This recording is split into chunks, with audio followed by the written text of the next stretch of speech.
Hey there, and welcome back to the podcast. So, today's episode is a pretty honest one. I mean, they're always pretty honest. But I wanted to talk about something that I don't think anyone really prepares you for. And I definitely wasn't prepared for it when I started my journey. And I referred to it the other day as a post treatment blues. So, I'm not calling it depression, I'm not calling it falling apart. um, I reference it as meh. Like I don't have any other words other than meh. And if you've been through cancer or an illness, doesn't have to be through cancer. That's obviously just what my journey is. Or if you're going through it or you are supporting someone, I think this part matters just as much as the treatment part itself. So for me, treatment wasn't just one thing. I mean, it was a massive blur, but I had chemo, I had external radiation, and then I had internal radiation with brachytherapy. Now I've got immunotherapy for 2 years. That's not including the scans, the bloods, and the appointments, and everything else in between, all of that either. And, you know, when people say you're done, it's like, get over it. Go back to the normal. I don't think it's always that simple, and it shouldn't be, because parts of it might be done, but you are still very much in it, and you were in it for a very long time, if not a lifetime. And during treatment, I found this bit of a strange rhythm. You just show up every day, like that's what you have to do. So some days you might feel okay. Some days you feel like you are going to vomit and piss your pants and shit your pants all at one, and possibly even completely fall apart. And that's all at the same time. But you still have to go, because there is a schedule that you have to keep. There's a plan and there's that next step. And weirdly, that structure really did carry me throughout the few months that I was in treatment. But it's now where I feel probably a little bit lost. Um, but then, you have the waiting rooms where you're sitting there, and there are some people who are younger. There are some people who have been pregnant in there. There are some people who are the same age or older than you. There are people who are clearly like really, really unwell.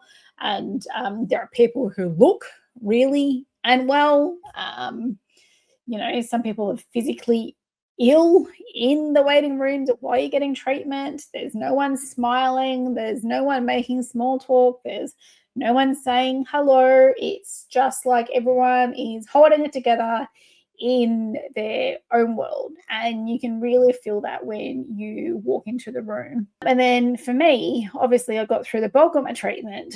But then, you might find that your treatment changes, or it slows down, or parts of it finish. It's not full on as what it used to be. And then when that happened, I think everyone kind of expects that you feel better, and you just, you how you were, treatment's done, get over it. There are no side effects. But for me, I think when the bulk of my treatment had finished, that's where this different feeling seems to have crept in. And again, the best way I can describe it is just meh. I don't call myself depressed. I'm not staying in bed or not eating or eating too much or whatever. But I know that I'm definitely not myself either. I'm relatively flat, unmotivated, disconnected. There's probably other words I could throw in there, but that's what's come to mind. Sometimes I'm emotional at times, which usually isn't like me, but we'll talk about bottling feelings up in a different podcast. But it's confusing. It's confusing for the people around me as well, because if you feel like you should be doing a better job than what you are. And it's really hard to describe. But the truth is, the cancer journey or illness journey, whatever you might be going through, is a long one. You don't just finish treatment and move on. And because it's such a blur and it happens so quick, like processing what has even happened. But there's a lot of waiting. There's waiting for scans, there's waiting for results, to find out, has it gone? Has it shrunk? Has it spread? And then even beyond that, there's another quiet thought or thoughts that sit in the background is, what if it comes back? Or what if nothing has happened? What if it's still there? Like, it's, it messes with your head. And then you have the mental load, which could be, what you had before you found out you were unwell, and then everything on top of that. So, you get the constant questions of, what should I eat? What supplements are actually are helping? Should I be fasting? What's going to reduce the risk, sorry. And it's like you step into this world of information and no one can give you a straight answer, but they all conflict one another. Each one of my oncologists and my herbalists conflict each other. So it's like, who's right? And, physically, you don't just bounce back either. If I went out to try to play a game of basketball now or something, I'd probably break something because my bones are so brittle from treatment. But, you're exhausted, you get puffed out, you zone out, you're dealing with hormones that are completely off, you're navigating brain fog. And honestly, I think chemo brain is worse than baby brain, in my opinion. Noticing like hair thinning, and some days are harder than others. And it is what it is. You just have to accept that and not feel bad that some days are harder than others. But what I've also had is that you don't look sick. People assume that you're not. You look good, you must be fine, you're through it now.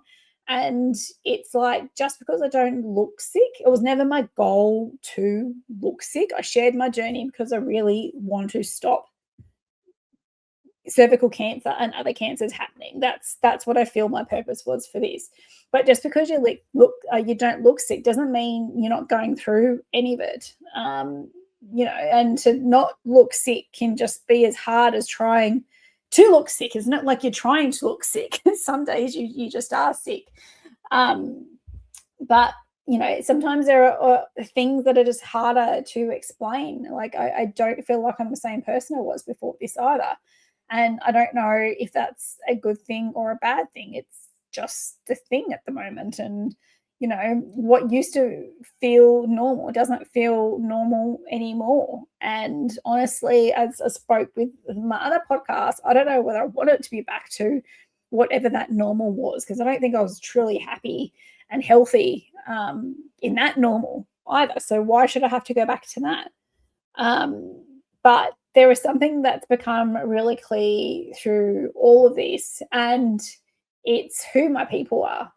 So the people who had showed up, the people that took me to appointments, checked in with me, sent messages, brought food for me, like made homemade food for me, didn't judge, like that kind of support. You don't forget that. And, if you're in this stage right now, or you're supporting someone who is going through something, whether it's cancer or whatever it might be, I would like you to hear this. And it's that the phases I've spoken about are real. I don't think that it's talked about enough, or if it is, I haven't resonated with anything out there. And I think it deserves just as much understanding as the treatment itself. And I think that's just a journey that you take. It doesn't happen automatically. So instead of thinking I should be back to normal by now, try and reframe it and say, I'm still healing, just in a different way. So, this, how you're healing now is probably different to you have healed pre-cancer or whatever you're going through now, and that's completely fine. You can still be grateful and you can still be struggling at that same time. And if you are feeling flat, if you are feeling disconnected, if you thought that you would feel different by now or normal by now or whatever your thoughts were, I honestly do see you and I do not think that you are doing anything wrong. So don't let anyone tell you you're doing something wrong. You are just in a part of the journey that isn't spoken enough. And of course, everything is subjective. Like it's hard to do something when you are filled with so much information and you don't know whether you're doing the right thing or not. But I just want to thank you for being here and for listening and for allowing space for conversations like this. I know that I've had a lot of people reach out to thank me for sharing my journey. A lot of people are coming from a carer's perspective as well in this, which I will do my best to cover as well. But yeah, it's just a journey that I'm on, and I won't take every podcast episode on this. But this is just where I am right now. The podcast was always designed to focus on ways that I can help people at scale and not just that one-on-one that I had been so used to doing, and to go through my personal experiences and get people on board on the podcast who share similar values, and I know that can provide value for all those that listen. But the cancer journey is one that I am on now, and I know that there's a lot of people that have reached out personally, really liking that I'm sharing this journey, because there are people who are going through cancer that haven't told anybody, and I respect that. That's their choice. So I want to be able to provide something for them when they have decided to not share their journey with other people, which is completely fine. So if you know someone that might be going through something big, I don't think this just applies to cancer. If it could be something traumatic, it could be an illness that's not cancer, it could be a breakup, could be whatever it might be. If someone's expecting you to go back to what your old normal is, then please share this podcast, because you don't know who it could be struggling. And so as always, appreciate if there's any topics that you would like me to discuss. But this one was pretty relevant for the moment, because I'm a bit over feeling meh. What then feeling after meh is, I'm not sure yet, but I'm sure that I will find it. But thanks again for listening, and don't forget to subscribe so you don't miss any other future podcasts. Enjoy the rest of your day, and I'll catch you later. Bye.